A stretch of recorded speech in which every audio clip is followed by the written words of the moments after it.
السلام علیکم ملګرو. په مدرسه کې چې کوم واقعا راغلی د تاسو به خبر یې چې یو استاد خپل طالب العلم په وهلو باندې شهید کړی دی. دا واقعا په مدرسه کې وي، په جماعت کې وي او په سکول او په کالج کې وي. انتهایی قابل مذمت او قابل سزا ده. ملګرو تاسو به ان شاء الله د مدارسو دا نظام وګورئ چې د دې مدارسو د نظام د وجې او د دې د قیادت د وجې به تاسو وینئ چې دې استاد ته څنګه عبرتناک سزا ملاویږي. باقي د چا په پروپیګنډه کې مه راځئ، اصل واقعه او حقیقت څه دی راشئ د دې سپین ږیري عالم نه دا حقیقت واورئ او مخکې ملګرو سره شیر کړئ او که ویډیو هم خوښه شوه نو لازمي لایک او چینل در سره سبسکرایب کړئ. زه به حیثیت علاقائی ناظم ملکن ډویژن د صوبایي ناظم حضرت مولانا حسین احمد صاحب دامت برکاتهم العالیه په حکم باندې سهار هغه ماته حکم کړی چې لاړ شه فورا د دې مدرسې انکوایري وکړه او دغه څومره ماشومان دي د هغې انکوایري وکړه، د دې میت چې دی د دې شهید هغو سره په غم کې شریک شه او ټول راپورټ مونږ له راکړئ. دا راپورټ به چې دی صدر صاحب ته ځي، زموږ صدر شیخ الاسلام تقي محمد تقي عثماني دامت برکاتهم العالیه او زمونږ د وفاق ناظم اعلی قاری حنیف جالندری دامت برکاتهم العالیه دا راپورټ یې زمونږ نه غوښتی او په دې باندې هغو سخت اکشن اخیستی د دې مدرسې خلاف چې تاسو څه کوئ موږ ستاسو سره په هغې کې ولاړ یو. هېڅ قسمه مونږ د په دې کې رعایت نه یو تیار. خو مونږ دا وایو که مونږ دا مدرسه ورانه کړو د دغې ظالم سره حمایت دی. دا خو د قوم پیسه ده، تاسو په خپل حفاظت کې واخلئ، په خپل نگرانۍ کې واخلئ. مونږ به تاسو له چې دی معیاري اساتذه درکو. دا د قوم مدرسه ده، د قوم بچي دي. دا خو یو ظالم هغه لاړو، اوس هغه مدرسه ته خزه هغه د تعاون دی. مدرسه زما مدرسه ده، ستاسو مدرسه ده، هغه پکې هېڅ قسمه دخل بنئ.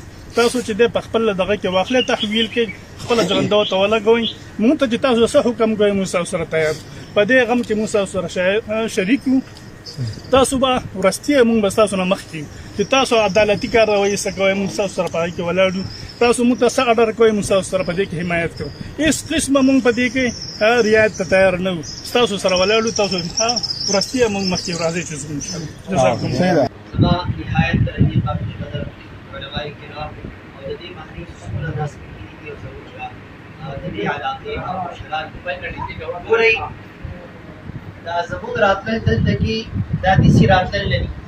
الحمدلله چې زموږ د صوبې کم د وفاق المدارس العربیه پاکستان ناظم دی، د صوبې ناظم مولانا حسین احمد صاحب دامت برکاتهم العالیه د هغې په وینا باندې مونږ ته نگران یو او داسې هم نه ده چې هغوی دا وینا د خپل جانب نه کړې ده، بلکې د هغوی د طرف نه مونږ ته پیغام دا دی چې صدر صاحب شیخ الاسلام مولانا تقي صاحب دامت برکاتهم العالیه او زمونږ د پاکستان چې کوم ناظم اعلی دی قاری مولانا حنیف جلندری صاحب دامت برکاتهم العالیه هغه زما په انتظار باندې لہذا وی تاسو چې کوم دی لکه رپورټ راوړئ نو موږ د مولانا حسین احمد صاحب د په حکم باندې ګویا کې د دې راغلي یو.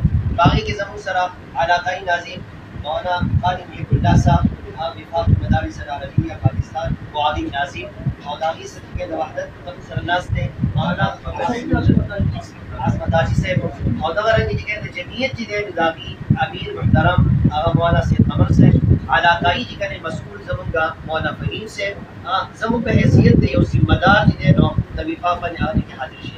لہذا موږ دې ځای ته رالو د هغه مدرسې ستاسو په ورو چې کنه موږ د هغې معاینه وکړله، د هغې سره زموږ خبرې اترې وشولې، هغه ټول په میډیا باندې هغه موجودې دي. فیصله هغه دا وشوله اعلامیه موږ د خپل جانب نه د دې ملګرو په وساطت باندې هغه موږ دا جاري کوو چې تر څو پورې مجرم اصل هغه نیولی شوی نه وي تر هغه وخته پورې به چې لکه دغه مدرسه هغه به بند وي، د هغه وخته پورې به مدرسه هغه به سیل وي، هغه به بند وي. باقي اقوا تعاون هغه زموږ د ټولو یو خبره ده، یو چې کومه زموږ د مسله ده انشاءالله العزیز په هغې کې به ټول کوشش موږ وکړو. هر چې مدرسه نو دا مدرسه دا د یو فرد نه ده بلکې دا د قوم مدرسه ده، د دې محلې والو مدرسه ده. څرنګه چې به دې کې د دین کار هغه مخکې جاري و، تعلیم چې کوې د قرآن کریم هغه جاري و، وروسته به هم چې کوې دا انشاءالله العزیز په هغې کې دا قرآن کریم تعلیم دا به جاري وساتو. دا زموږ د تعلیم الله انشاءالله شدت کړی دی. څومره زموږ د معاونین دا حضرات